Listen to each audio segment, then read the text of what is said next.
रामचरित्र मानस तुलसी बाबा ने जब लिखना प्रारंभ किया संस्कृत भाषा में, हम आप सब कथा में सुना होगा, रात को तुलसीदास जी लिखते, सुबह मिट जाता, फिर रात को लिखते, फिर सुबह मिट जाता। भगवान शंकर ने तुलसीदास जी से कहा, तुलसीदास संस्कृत में मत लिखो, ऐसी दिव्य भाषा में लिखो जो सबको समझ में आए। और शंकर जी के कहने पर तुलसी बाबा ने इसको अवध भाषा में, हिंदी भाषा में रामचरित्र मानस को लिखा, हिंदी भाषा में लिखा। आज अगर होते तुलसीदास जी रामायण लिखते तो भगवान शंकर क्या कहते पता है?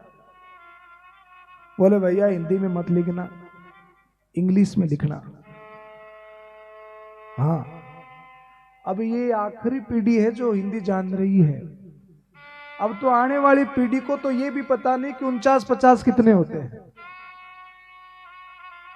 अगर उनसे पूछ लो कि 59-69 में क्या फर्क है तो उनको समझ में नहीं आता है।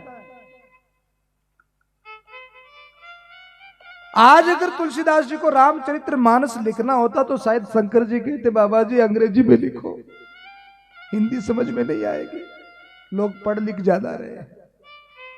पर तुलसी बाबा ने इस रामचरित्र मानस को ऐसी भाषा में लिखा, आज अगर आप भागवत लेकर के बैठे तो शायद इतनी सरलता से समझ में नहीं आवे, भगवत गीता लेकर के बैठे तो शायद इतनी सरलता से समझ में नहीं आवे, पर रामचरित्र मानस तुलसीदास जी ने इतनी सरल भाषा में लिख दिया कि एक साधारण व्यक्ति भी अगर रामचरित्र मानस, और मुझे नहीं लगता कि ऐसा कोई घर होगा जिस घर में नित्य रामचरित्र मानस का पाठ न होता। बोलो भाई, होता है ना सब घर में।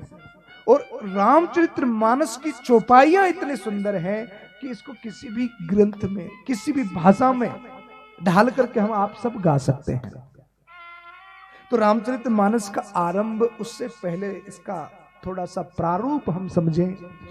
रामचरित्र मानस के रचयिता तुलसीदास बाबा।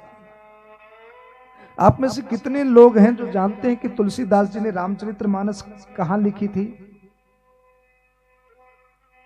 रामचरित्र मानस जब तुलसी बाबा ने लिखी तो ये रचना कहां पर हुई, कहां लिखी गई रामचरित्र मानस?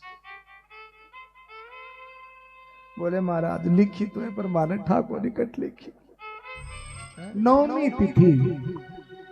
बोलो ना माताओं, याद रहेगा कि नहीं रहेगा? रामचरित्र मानस में ही लिखा है, नवमी तिथि वार भौमवार मधुमास में और अयोध्या में बैठ करके श्री तुलसीदास जी ने रामचरित्र मानस को लिखा।